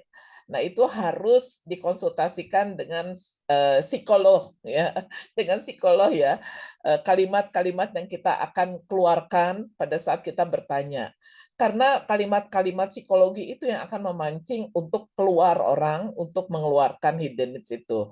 Jadi kita harus ada briefing dulu dengan bagian psikolog gitu ya, untuk kemudian apakah kalimat ini cukup gitu untuk memancing orang untuk bisa mengeluarkan hidden need-nya itu.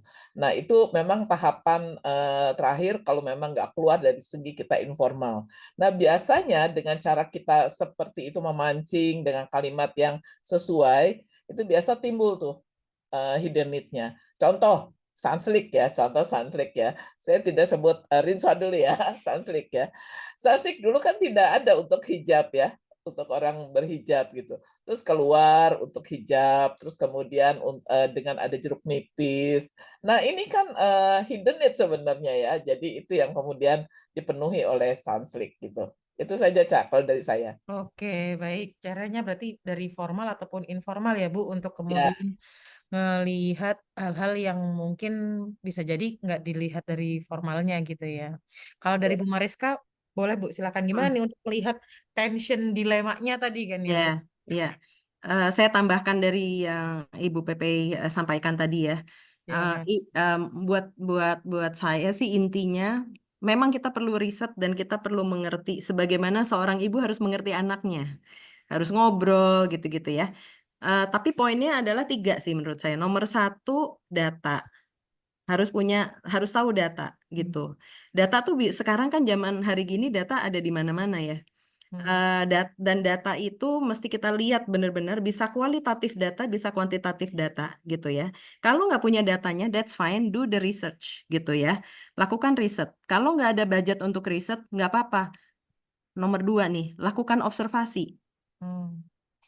Nongkrong aja, nongkrong di pasar, ya. Kalau sisain waktu hari Jumat untuk menjadi Insight Friday gitu. Datanglah ke manapun market kita gitu ya, di situ. Liatin itu orang ngambilnya gimana, jadi ngambil, nggak jadi ngambil, kenapa, segala macam. Datang ke rumah konsumennya gitu. Jangan sebagai brand, datanglah ke rumahnya mereka gitu, sebagai orang riset apa sebagai apa. Jadi istilahnya kalau di kualitatif ada FGD, ada IDA ya, in-depth interview. In-depth interview tuh kita we are being in their shoes gitu ya. Jadi kita menjadi konsumen, datang ke rumahnya dia, lihat mesin cucinya, lihat kitchennya segala macam. Jadi nomor 1 data, nomor 2 observasi gitu kan, nomor 3 harus continuous. Kenapa? Karena kalau misalnya happy udah nih, wah kayaknya udah nemu nih, udah lihat datanya udah ada, bisa lihat mungkin saya nggak usah nyebutkan nama-nama riset agency, tapi intinya data tuh ada di mana-mana lah ya, ada kualitatif, kuantitatif, mau lihat news segala macam. Yang kedua observasi itu penting banget. Dari 2 itu kita ada feel, use your head and use your heart, head and heart gitu.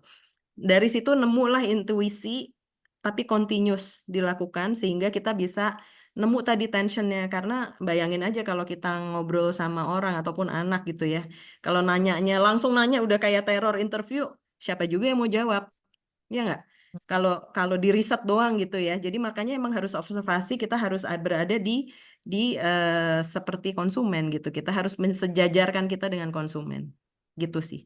Oke, Bu Mariska. Jadi riset, observasi, continue ya, dan gak cuman pakai otak tapi pakai hati untuk bisa sensing Betul, gitu ya. betul, Kira-kira di betul, betul. merekanya seperti apa. Oke, silahkan yang mau bertanya dari Bapak dan Ibu boleh raise hand atau di chat. Ada di chat itu, Cak. Oke.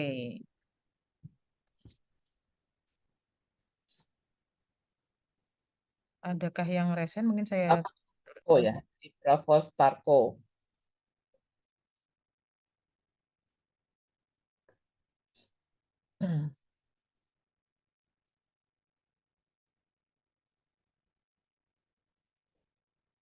Oke, mungkin di chat dulu ya, itu dari Bravo Starco nih izin bertanya, bagaimana perusahaan dapat memastikan bahwa produk inovatif yang mereka kembangkan benar-benar menyasar kebutuhan dan preferensi konsumen yang selalu dinamis dan berubah gitu ya.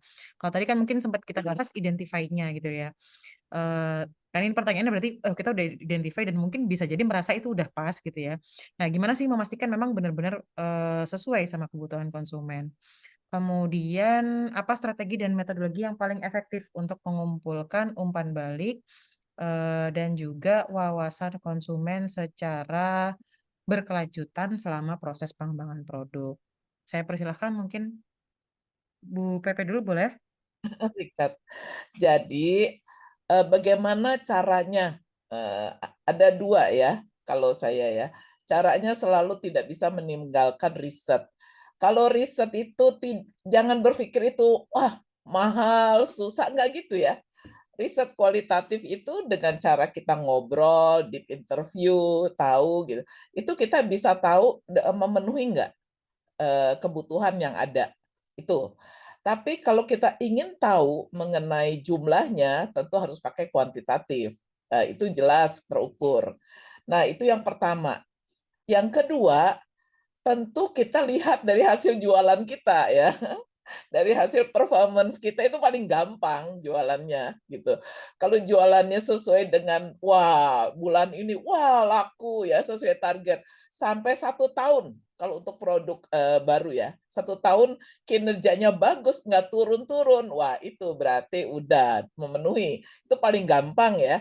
Nah, jadi dari satu financial performance, dari financial measurement, dan juga dari market measurement. Nah, market measurement itu melalui survei kualitatif atau kuanti. Nah, strateginya apa? Ya tadi, strateginya tentu kita harus menggunakan riset yang dapat dipertanggungjawabkan dan juga dari pengukuran kinerja dari produk itu. Dan itu kalau bisa weekly atau monthly. Nah, nanti Bu Mereska mungkin bisa menambahkan. Metodologi yang paling efektif kalau buat saya 2 itu. Ya, metodologi melalui riset kualitatif dan kuanti. Kalau punya duit kuanti, kalau kualitatif kan tidak harus dengan duit banyak-banyak ya. Itu tergantung kita lah, seberapa dalam kita merogoh kocek kita. Nah, jadi itu banyak banget ya caranya, umpan baliknya dan sebagainya gitu. Mungkin itu dulu ya, bisa Oke. dijawab dengan Ya. wawasan dan sebagainya oleh Bu Mariska. Jadi evaluasinya ya Bu, terutama mungkin bisa dari penjualannya, baru nanti kemudian dievaluasi kira-kira performance-nya kok nggak sesuai nih gitu ya. Ya, Oke, ya. Bu Mariska Kalau boleh silakan. ya, kalau nggak laku mah kelihatan. Langsung ya Bu kelihatannya. Langsung disorot deh Bu. Oke, kalau dari saya kan mau memastikan konsumennya sesuai apa enggak gitu ya. Saya selalu favorit saya itu konsep tes. Gimana? Ya, konsep tes itu artinya sebelum bayangin kalau kita dulu buat karangan waktu SD, sebelum buat karangan buat apa dulu sih? Kerangka karangan kan? Mm-mm. Ya. Jadi kasarnya konsep itu kerangka karangannya. Jadi produk itu ditulis dulu insight consumernya apa. Konsep tes itu ada standarnya. Atasnya insight dulu, bawahnya product offering untuk menjawab insight ataupun tension itu. Terus paling bawah lagi payoff-nya gitu. Termasuk harga segala macam tuh di situ. Nah, tulislah itu di dalam satu konsep board gitu ya, konsep tes. Lalu lakukanlah konsep tes. Konsep tes idealnya kuantitatif, kualitatif untuk ngecek dulu bahwa benar nggak sih insight-nya yang didambakan tuh ini, tensionnya benar ini apa enggak, produknya udah menjawab belum sih ke insight-nya, dan apakah pada akhirnya harganya cocok apa enggak, itu ya. Bisa kualitatif, istilahnya kita nanya-nanya konsumen, dengerin dia feedbacknya apa, udah beres dari kualitatif, idealnya kualitatif dulu, habis itu baru masukin kuantitatif. Di kuantitatif nanti Mbak Ica kelihatan tuh yang sesuai, biasanya 2 hal yang bagus skornya. Overall liking dan purchase intent. Gitu. Jadi dari segala pertanyaan itu, overall likingnya bagaimana, purchase intentnya gimana, dari kuantitatif tuh bisa kelihatan gitu. Nanti dari produk performance segala macam bisa diperintilin lagi gitu ya. Produknya definitely important, produk juga harus superior, produk tuh harus winning gitu dan memenuhi konsep tadi. Tapi mungkin kalau dari saya konsep tes gitu yang dengan insight product offering dan harga tadi gitu kan. Lalu dicek, dilihat apakah overall likingnya itu bagus dan apakah purchase intent-nya juga bagus gitu. Jadi purchase intent tuh adalah keinginan orang untuk membeli, overall liking tuh secara keseluruhan saya suka apa enggak gitu. Itu sih. Iya, oke. Jadi tetap bisa dievaluasi tadi ya, atau pertama tadi konsep tesnya Harus. dulu. Heeh. Ya, Heeh. tadi Bu Mariska juga bilang kan trial, repeat Iya gitu itu. ya. Memang Heeh. nggak bisa Nggak enggak ya bisa. Bu, supaya memang benar-benar Ya, ngelihatnya firm gitu ya untuk kemudian betul. Betul. dijadikan sebuah produk. Oke, terima kasih. Nah, ini sudah ada yang raise hand dari Ibu Novita ya. Saya persilahkan Ibu Novita Wulan. Selamat sore Bu Pepe dan Bu Mariska, terima kasih atas kesempatannya. Yang ingin saya tanyakan Bu, jadi yang pertama, kalau kami kan dari perusahaan garam Bu, jadi dari PT Garam, jadi produknya itu kan berupa produk yang dikonsumsi gitu Bu. Nah, jadi yang ingin saya tanyakan Bu, berhubungan sama yang barusan dijelaskan juga Bu, dalam pengembangan produk-produk baru tersebut Bu, jadi kita ada produk baru Bu. Nah, ternyata setelah 1 tahun itu dia penjualannya lambat Bu. Jadi produk-produk baru ini lambat penjualannya. Nah, mungkin apa ya Bu ya kira-kira tips dan trik untuk meningkatkan penjualan produk baru tersebut lagi Bu. Dan mungkin yang kedua Bu, jadi pengalaman di produk kita yang pertama Bu, mungkin dari yang tadi disampaikan, jadi kita mungkin untuk di konsumsi itu Bu, jadi selain pengujian konsumen juga ada pengujian produk Bu. Jadi seperti layak tidaknya produk tersebut, uji apa ya Bu ya, uji masa simpan, uji kadar air dan lain-lain. Jadi pengujian terhadap produknya juga dilakukan Bu. Nah selain itu mungkin kita sudah melakukan Bu, karena mungkin di sini ada lab, jadi kita sudah melakukan pengujian tersebut. Tapi kita kebingungan untuk pengujian terhadap penerimaan konsumen Bu. Jadi mungkin bisa dijelaskan lebih detailnya seperti apa gitu Bu untuk uji penerimaan terhadap konsumen, karena mungkin kalau dari pihak kita mungkin itu sebagai bahan evaluasinya sih Bu dari produk yang pertama kita kembangkan itu. Terima kasih Bu Meriska, Bu Oke, Putri. baik. Terima kasih Bu Novita. Ini menarik nih pertanyaannya Bu. Kalau bicara mengenai lambatnya penjualan tuh sebenarnya kalau ngomongin faktor kan bisa jadi macam-macam ya Bu Mariska dan Bu Pepe ya. Nanti orang marketing bilang produknya tuh yang jelek, ntar orang produk bilang lu marketingnya nggak benar, ntar tunjuk-tunjukin lagi supply chain-nya gimana, udah naik ininya iklannya tapi belum ada di Nah, ini gimana nih Bu untuk kemudian memang bisa bisa lebih sharp gitu ya, kira-kira evaluasinya ternyata produk barunya itu lambat karena apa nih gitu ya. Kurang lebih gitu ya tadi ya Bu Novita, ini Ya, menarik nih biasanya betul. juga terjadi. Boleh silakan Bu Mariska, saya persilakan terlebih dahulu. Oke, itu memang penyakit nih di perusahaan ya, bahwa new product biasanya di supportnya itu hanya awal-awal. Banyak, bukan biasanya ya, jangan sampai terulang. Tapi seringkali kita get too excited to launch something, but we never think about 3 years. Kita mikirnya ya udah sekarang yuk gitu kan. Dibilang salah atau enggak, well tergantung company-nya, tujuannya apa segala macam. Tapi idealnya, ini karena saya ibu-ibu, saya dari tadi ngomonginnya anak terus ya. Bayangin kayak baru punya anak dan mau membesarkan anak, apakah anak itu bisa langsung berjalan? Tidak. Iya, Harus benar dikasih banget. makan, harus dikasih susu, bahkan dipegangin, belajar jalan, segala macem gitu kan. Jadi namanya new product memang kita sebagai perusahaan tuh harus komit. Waktu buat bisnis case, tadi kembali ke Bu Pepe punya pemaparan ya. Stage 3, setelah di screening, habis itu bisnis case. Harus jujur tuh bisnis case. Year 1, year 2, year 3 gitu. Jadi saran saya tanpa mungkin mengetahui detailnya gitu ya, Mbak Novita, dilihat waktu sebelum meluncurkan bisnis case assumption-nya udah benar apa belum. Jadi waktu buat bisnis case awal, year 1 atau year 1, year 2, year 3, ataupun kalau ada sih company yang cuma 1 tahun, tergantung company-nya. Tapi intinya asumsi apa yang waktu itu dibuat dan apakah kenyataannya sekarang. Contoh, asumsi awal, saya mau jual di 100 toko. Kenyataan, Indomaret, Alfamart-nya nggak mau ngambil, jadi cuman sekian toko. 1. Nomor 2, asumsi awal, media saya mau reaching 80% dari target konsumen. Kenyataan, media saya hanya reaching 30%. Gitu. Yang ketiga, produk. Waktu dites, oke banget.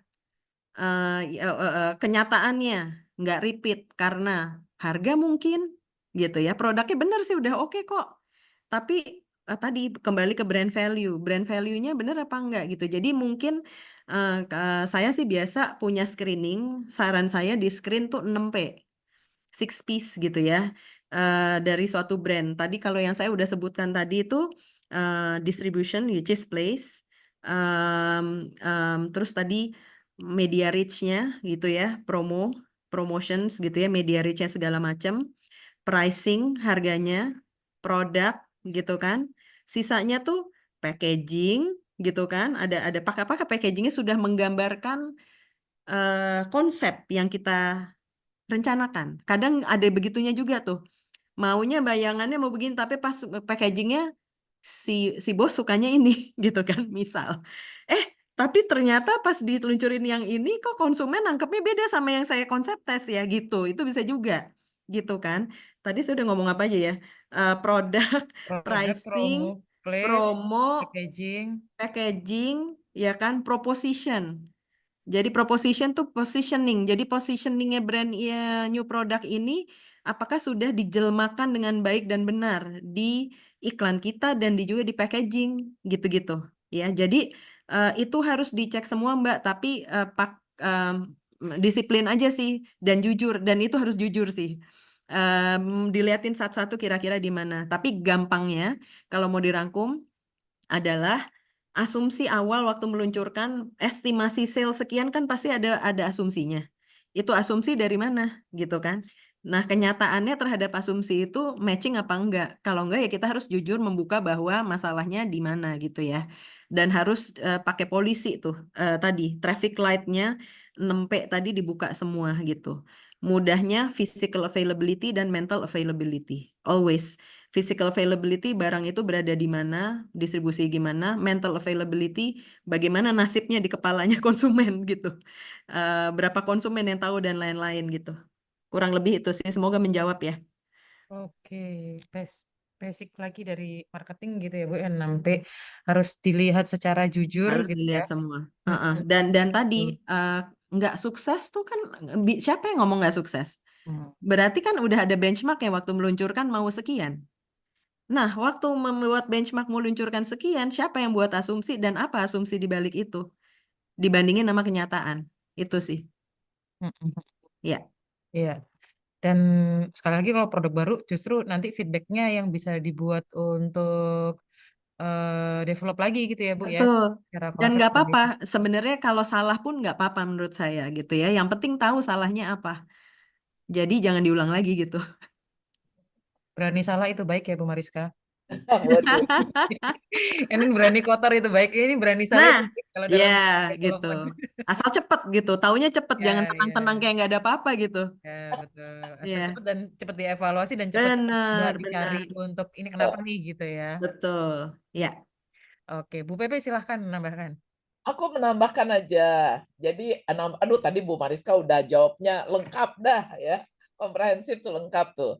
Saya menambahkan aja singkat. Kalau di pemasaran tuh ada konsep ini Mbak Novita. Total cost dibandingkan total benefit. Nah, selama total cost itu lebih tinggi dari total benefit, bukan hanya harga loh, cost itu ya. Bukan hanya harga ya. Contoh misalnya mau dapetin aja susah, mesti jalan gitu ya. Susah, beli aja susah gitu. Mesti beginilah, mesti beginilah. Jadi itu total cost ya. Nah, dibandingkan total benefit, sudah harganya segitu, total benefitnya nggak beda jauh sama kompetitor gitu misalnya ya. Terus apalagi sama yang generik gitu ya. Wah, nggak beda jauh, sama aja nih. Udah pasti ya produk kita itu ya nggak akan dibeli dengan sukacita gitu ya. Nah, itu aja. Kalau selama total cost di atas dari total benefit, nggak laku produk kita ya. Gitu. Total benefit tuh, total benefit bukan hanya benefit produk loh. Tapi di dalamnya tuh ada brand, kemudian ada juga corporate image ya, kalau memang masuk ya. Tapi ada juga brand image gitu ya, ada di dalamnya Mbak gitu. Jadi bukan hanya ingredients ya, bukan hanya ingredients gitu, seperti itu. Itu aja konsepnya. Jadi selama total cost di atas dari total benefit ya susah, atau sama gitu susah. Jadi customer nggak merasakan value-nya. Itu tambahanku, Cak. Ya, oke, baik. Jadi dilihat juga total cost dan total benefitnya seperti apa gitu ya. Oke, semoga menjawab ya Mbak Novita. Ya, terima kasih Bu Pepe, Bu Oke. Rizka. Oke, baik. Adakah lagi yang mau bertanya Bapak dan Ibu? Kalau malu boleh di chat gitu ya. Tapi kalau misalnya bisa menampilkan wajah gitu ya dan suara, saya sangat persilahkan sekali. Dah? Oke, kalau belum ada, mungkin dari saya nih, Bu, gitu ya. Tadi kan apa namanya ada konsep juga twist the familiar gitu ya. Eh Gini, pertanyaannya adalah sejauh mana itu kita bisa nge-twist atau pakemnya tuh gimana sih kalau misalnya, oh ini nge-twistnya nggak kebablasan nih gitu ya. Kadang-kadang ada juga karena orang tuh kadang-kadang berpikir kalau ngomongin innovation, ngomongin product development tuh kan kayak bener-bener yang something new gitu ya. Nah itu gimana caranya untuk dari konsep si twist the familiar ini gitu supaya nggak kebablasan gitu ya. Silakan, Bu Mariska mungkin boleh. Oke. Sebenarnya disinilah pentingnya kita teamwork. Karena kalau orang marketing sendirian nggak ngobrol sama yang lain, kita ngayal nih, gitu kan? Tapi teamwork meaning tadi saya balikin ke tadi 3 hal ya, yang saya kemukakan tadi, consumer insight, brand purpose, sama sama kategori Keren. trend, Iya. gitu. Nah, supaya nggak kebablasan, mereka bertiga itulah gardanya. Meaning nomor 1, konsumennya beneran udah butuh itu apa belum? Contoh, saya 20 tahun lalu waktu baru mulai kerja, pernah ngeluncurin biskuit gandum. Biskuit gandum untuk indulgence without guilt. Jadi dia bisa indulge tanpa merasa bersalah gitu kan. Tahun At berapa, Bu? that time, waduh 2000 Oh, oke. namanya Honey Brand, sebutlah. Waktu itu saya masih di Nabisco Foods, sekarang setelah itu jadi Kraft, setelah itu menjadi Mondelez. Honey Brand itu produk dari luar, di customize di sini. Inovasi dong, orang belum ada yang lainnya. Belum ada tuh merek-merek lain yang gandum. Tapi marketnya belum ready at that time. Karena waktu itu tren dari kategorinya masih di indulgence aja, bukan indulgence without guilt. Indulge aja yang enak, nggak apa-apa, gue nggak merasa bersalah gitu, ya kan? Nah, sekarang itu Jadi pilihan awareness kita, terhadap kesehatan mungkin awareness. belum gitu ya, Bu ya. Betul, makanya tadi saya bilang 3 hal tadi, saya balikin ke 3 hal tadi. Kategori, secara brand purpose masuk, secara consumer insight masuk kok. Orang ditanyain mau kayak gitu, cuman secara tren dari kategori itu udah nyampe mana. By the way, kita boleh kok buat tren baru, kebablasan tuh boleh. Asal kita kuat mendanai, mengajari pengajarannya, mendanai awareness-nya, mendanai trial-nya dan Edukasi lain-lain. konsumennya juga ya, Bu. Benar, karena sebenarnya pilihannya kita mau ride the wave atau mau ngajarin, nggak apa-apa ngajarin kok. Buat tren nggak apa-apa kok gitu. Tapi harus konsisten. Jadi mohon maaf nggak ada jawaban yang plek gitu ya. Tapi saya balikin ke si 3 hal tadi sih. Dari situ kita bisa sensing. Tadi head and heart-nya di sense. Faktanya apa? Intuisi kita mengatakan apa, tapi dites habis itu pakai fakta lagi. Gitu. I see. Ya, Bu. Jadi dilihat lagi dari 3 tadi ya, consumer Mm-mm. insight, brand purpose, sama kategori trend. Dan tadi ya bisa jadi memang yang inovasinya banget gitu ya, tapi kuat nggak untuk Iya. kemudian Kayak memperbaiki. iPhone sukses juga kan? Gojek waktu awal muncul disruptif, udah disruptif banget, orang tadinya nggak ada, tapi berhasil kan? Iya. Gitu. Jadi it's not about harusnya gimana, tapi ya marketnya 3 hal tadi itu ada nggak, dan seberapa kuatnya kita untuk mensupport itu gitu. Oke. Makasih Bu Mariska. Bu Pepe mungkin ada tambahan. Tadi sudah sangat jelas ya oleh Bu ini, timing juga salah satu yang berpengaruh ya, Cak, timing ya. Jadi timing kita di dalam produk baru itu kadang ada sisi luck ya, luck and unluck loh, gitu ya. Jadi timing memang harus pintar-pintar lihat dari market, tapi ya sensing tadi Bu Mariska sering mengatakan intuition ya. Intuition itu embedded ya. Embedded itu melekat pada diri orang tersebut, pengalaman, karena dibentuk oleh pengalaman dan knowledge ya. Nah, itu membentuk intuition. Nah, intuition-nya, oh timing-nya udah pas nih gitu. Nah, itu kan nggak bisa diturunkan ya kepada anaknya atau kepada siapa itu nggak bisa diturunkan. Nah, kalau pas bisa itu. Tapi kalau lagi nggak pas yang tadi seperti Bu Mariska ceritakan, nah ini betul banget yang 3 tadi, itu sangat berperan tuh, Cak, gitu. Ditambah dengan intuitif ya. Intuitif, tapi intuitif itu implicit knowledge ya. Jadi Iya.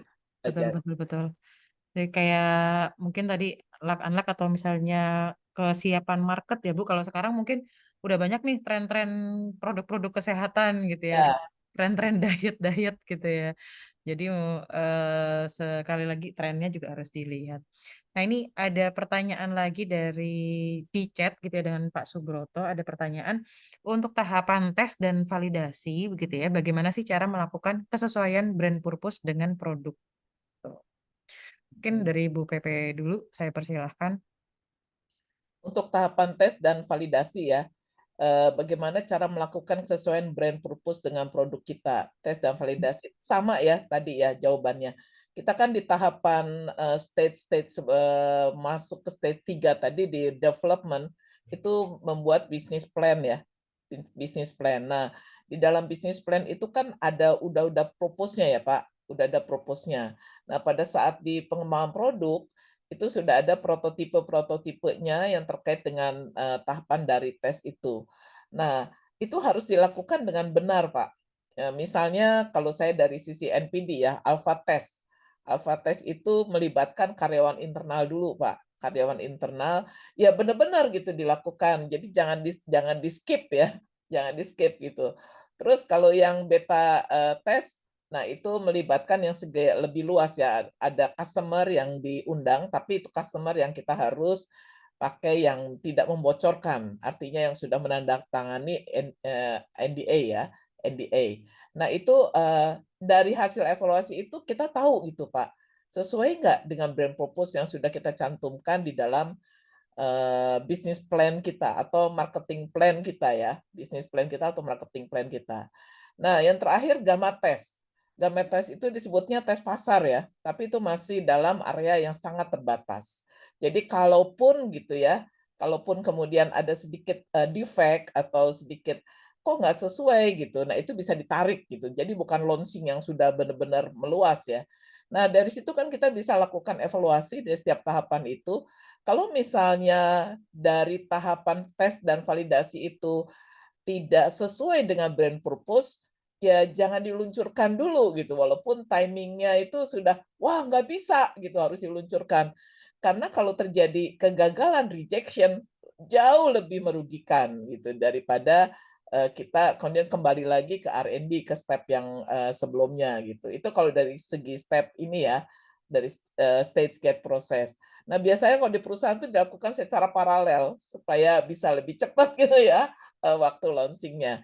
Begitu Pak, kalau dari jawaban saya. Mungkin Bu Mariska mau menambahkan. Ya, oke. Silakan Bu Mariska. Iya, aku tambah satu tips aja sih.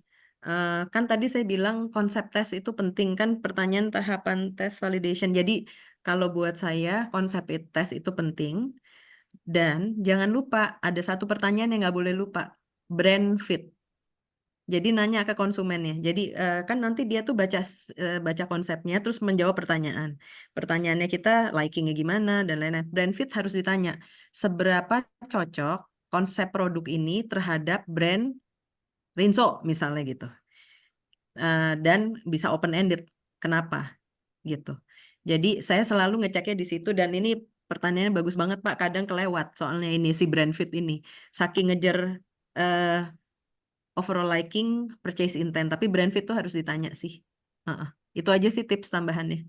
Oke, jadi harus dicek juga gitu ya brand Brand fit fit. seperti apa. Oke. Jadi pas konsep tes tuh make sure kita bacain tuh pertanyaannya ya apa namanya questionnya gitu. Itu make sure bahwa tadi di awal kan kita bahas gimana sih caranya making sure bahwa ini sesuai dengan consumer need. Curiosity-nya kita tuh harus ada. Kita tuh harus penasaran. Dari kita penasaran tuh kita tulis mau tahu apa, jebret. Terus nanti agensi kasih pertanyaan kita lihat, oh ya penasarannya udah ini apa belum. Tadi kalau penasaran sama brand purpose ya make sure bahwa ada pertanyaannya gitu kan. Brand fit itu. Nah, aku mau menambahkan sedikit. Silakan Bu Pepe. Jadi betul banget ya. Kalau di NPD, di New Product Development, itu ada kita sebutnya fuzzy front end. Jadi fuzzy front end itu stage 1 sampai stage 2. Stage 1 itu yang tadi udah screening, terus konsep ya, konsep. Selama di dalam stage 1 dan 2 itu nggak benar, konsepnya nggak clear, jangan berharap kesananya sukses. Nah, itu fuzzy front end, istilahnya betul. Jadi kalau nggak clear, nggak sesuai, aduh jangan harap deh produk barunya sukses gitu. Nah itu disebutnya kalau orang NPD bilangnya fuzzy front end. Fuzzy front end itu ya chaos gitu di awal gitu. Jadi nggak boleh chaos ya di awal, harus benar gitu. Itu aja tambahannya. Oke, jadi stage-stage-nya memang benar-benar harus udah clear dulu Bu ya dari Nah si di awal produknya. konsepnya harus benar. Karena Harus kalau mau brand fit. ya. Karena kalau dilewatin gitu ya, ya gimana prosesnya orang misalnya belum clear di awal gitu ya. Oke, baik. Nah, ini karena waktu juga yang apa namanya terbatas begitu ya, Bapak Ibu. Jadi mungkin untuk sesi tanya jawabnya saya akhirkan gitu ya. Nah, di sini mungkin dari Bu Pepe dan Bu Mariska saya mohon untuk closing statement-nya terlebih dahulu nih. Boleh saya persilakan Bu Pepe dulu. Baik, terima kasih Ica. Dalam menjalankan inovasi apapun, get insight from customer supaya benar-benar kita menciptakan produk atau jasa yang sesuai dengan kebutuhan mereka. Untuk setelah itu dikembangkan loyalitas sehingga kemudian terjadi emotional bonding dan tidak lepas dari produk atau merek kita. Oke, baik. Jadi get insight-nya dulu ya Bu ya dari customer-nya yang harus di-grab dulu gitu ya. Oke, dari Bu Mariska boleh Bu closing statement-nya? Iya, saya tambahkan benar banget bahwa consumer insight is the central of the success gitu. Dan jangan lupa dilengkapi juga dengan tadi brand purpose, brandnya kita mengarah kemana, dan juga harus melek tren, kategori tren. Jadi itu sih consumer insight, brand purpose sama kategori tren itu harus seiring berjalan selama kita mendevelop sebuah brand atau new product. Itu sih. Oke, baik. Jadi kuncinya tadi 3 yang di bulet-bulet ya Bapak dan Ibu. Jadi consumer insight-nya yang harus kita grab gitu ya. Tadi bisa pakai survei, ngobrol, observasi gitu ya. Ataupun misalnya mencoba untuk in their shoes gitu ya. Kemudian brand purpose-nya seperti apa dan juga harus dilihat tren-trennya saat ini seperti apa begitu ya. Oke, baik. Terima kasih sekali Bapak dan Ibu semuanya yang sudah hadir sampai akhir. Terima kasih Bu Mariska, terima kasih Bu Pepe yang sudah memberikan insight-insight dan juga pengalaman-pengalaman yang luar biasa sekali. Semoga ini menjadi amalan dan kebaikan nih gitu ya buat Bu Pepe dan Bu Mariska, kembalinya ke Bu Mariska dan Bu Pepe juga gitu ya. Dan juga semoga memang ini menjadi sesuatu dari Bapak dan Ibu menjadi apa ya, semangat gitu ya, sehingga bisa pantang berhenti berkarya dan terus menjadi kebaikan nih gitu ya di dalam pekerjaannya nanti sehari-hari. Oke, terima kasih Bu Terima Pepe, terima kasih kasih Bu Bu Mariska. Pepe, Mbak Ica semuanya. Ya, oke. Terima Baik nih Terima kasih Bapak Bu dan Ibu. Pepe. Terima kasih Bu Oke. Kasih Pepe, Bu semuanya. Mariska sharingnya. Ya, oke. Bapak dan Ibu tadi kan sudah tanya-tanya nih gitu ya, gimana sih emang untuk ngedevelop produk gitu ya. Tadi juga ada yang bertanya cara testingnya gimana sih gitu ya, dan sebagainya. Nah, ini kita ada acara gitu ya, kalau yang misalnya kepengen punya atau dapat wawasan langsung nih gitu ya dari pakar-pakar industri, kira-kira mereka tuh strateginya gimana sih gitu ya, mereka tuh inovasinya seperti apa sih gitu ya. Nah, kita punya program namanya Business Sharing Tour nih yang diadakan oleh PDMA Indonesia. Nah, di sini nanti Bapak dan Ibu itu bisa langsung gitu ya, bisa langsung untuk kemudian tur ke perusahaan-perusahaan gitu ya. Nah, di sini nanti bisa belajar nih gitu ya, strateginya mereka seperti apa, inovasi yang dilakukan seperti apa, dan tentunya bisa juga untuk memperluas jaringan profesional bertemu dengan rekan-rekan yang lain ya. Jadi sama-sama untuk kemudian berbagi pengalaman gitu ya. Kira-kira tantangan yang sekarang itu seperti apa. Jadi ini harapannya nanti bisa menjadi peluang-peluang baru gitu ya untuk menciptakan kolaborasi-kolaborasi dan tentunya belajar dari perusahaan-perusahaan yang nanti akan dikunjungi begitu ya. Perusahaan-perusahaannya wah udah luar biasa nih ya. Nanti ada Kalbe, kemudian ada di PLN gitu ya. Kemudian di Ajinomoto dan ada juga perusahaan lagi yang lainnya. Ada di Cikarang, Bekasi, Cilegon, dan juga Cikampek. Nah ini silahkan Bapak dan Ibu masih dibuka ya Bu Pepe pendaftarannya ada diskon nih gitu ya. Nah kalau untuk member PDMAI dan juga ada diskon nih untuk alumni PPM School. Jadi tadi kalau ada mahasiswa-mahasiswanya Bu Pepe gitu ya, boleh nih untuk ikut business sharing tour. Dijamin menyenangkan ya Bu Pepe ya. Bisa dapat insight dari perusahaan-perusahaan yang sudah ternama, kita lihat nih gitu ya, inovasinya seperti apa, pengembangan-pengembangan produknya seperti apa. Oke. Nah, tadi kalau kita bicara mengenai product development kan sudah bicara berbagai macam hal gitu ya. Nih kami juga punya, ada namanya NPDP, New Product Development Professional gitu ya. Ini adalah program pelatihan yang komprehensif yang dirancang untuk mengasah kemampuan dan juga pengetahuan Bapak dan Ibu untuk mengembangkan produk baru yang inovatif dan sukses di pasar gitu ya. Kalau tadi misalnya masih ngerawang-rawang gitu ya, ngeraba-ngeraba, tadi kok kayaknya ada part yang saya nggak paham nih ya yang dijelaskan Bu Mariska gitu mungkin, atau Bu Pepe tadi ngomongin stage-nya kok gimana ya gitu ya.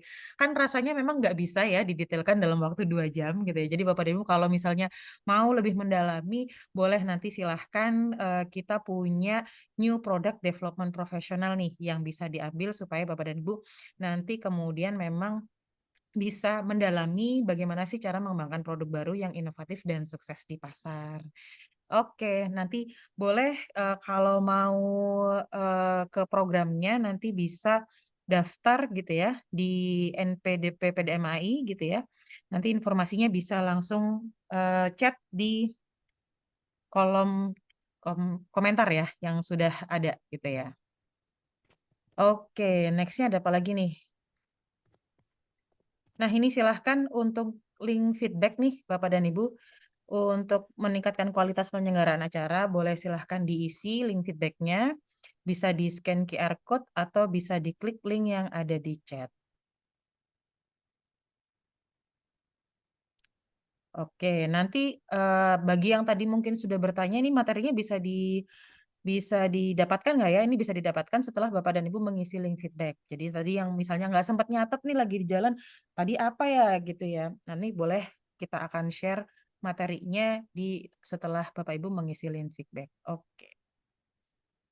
Nah, Bapak dan Ibu, next event-nya apalagi nih dari PPM? Kita punya acara CLBK, yaitu cerita langsung bareng komunitas. Tadi mungkin Bu Mariska juga udah sempat bilang ada community yang juga harus di-build gitu ya. Nah, ini ada salah satu komunitas yang ada di PPM nih, Bapak dan Ibu. Kita akan membahas terkait dengan beyond functionality, mendesain produk yang menginspirasi dan menggerakkan emosi. Mungkin tadi kita juga sudah sempat bahas juga ya, kalau ngomongin product development, ada 6P gitu ya, salah satunya juga di packaging nih gitu ya. Packagingnya gimana nih supaya bisa menginspirasi dan menggerakkan emosi orang untuk, wah ini menarik, kemudian paling enggak tertarik dulu untuk megang gitu ya. Megang, nyoba, baca, dan mungkin nanti beli. Nah itu gimana caranya? Kita nanti akan belajar gitu ya, atau nanti akan sharing nih dari Dr. Aryani gitu ya, SSN MDS, yaitu dosen dan wakil dekan 1 Fakultas Seni Rupa dan Desain Prodi Desain Produk Universitas Trisakti. Nah, acaranya di Jumat, jadi di besok nih gitu ya. Jadi kalau mau continuity, kalau ini sekarang kita ngomongin insight innovation-nya gitu ya. Kalau besok mungkin kita akan ngomongin terkait dengan desain produknya seperti apa. Boleh daftar dengan men-scan link yang ada di situ registrasi atau bisa klik nanti link yang akan dibagikan di kolom chat gitu ya. Oke, Bapak dan Ibu, sudah sampai di ujung acara. Silahkan Bapak dan Ibu kalau mau join di PPM Community, kita ada di Telegram. Bisa join di sana untuk tetap terupdate dengan ilmu-ilmu manajemen gitu ya. Kita biasanya share-share artikel gitu ya, ataupun event-event yang akan diselenggarakan oleh PPM itu sendiri. Nah, jangan lupa untuk follow media sosial kita. Ini Bapak dan Ibu ada Instagram, Facebook, YouTube, dan juga LinkedIn di ppm_management. Ya. Oke, Bapak dan Ibu, kurang lebih sudah hampir 2 jam. Kita dari awal sampai akhir, kami mengucapkan terima kasih atas keterlibatan dari berbagai pihak yang mendukung terselenggaranya acara hari ini, gitu ya. Terutama pada Bapak Ibu sekalian yang bersedia meluangkan waktu untuk mengikuti kegiatan hari ini, dan juga kepada para speakers yang keren-keren banget gitu ya, Bu Mariska dan Bu Pepe. Saya ucapkan sekali lagi terima kasih. Mohon maaf jika terdapat salah kata dalam memandu acara kali ini. Saya Rahmaisyah pamit undur diri. Sampai jumpa di kegiatan PPM selanjutnya. Salam sehat semuanya.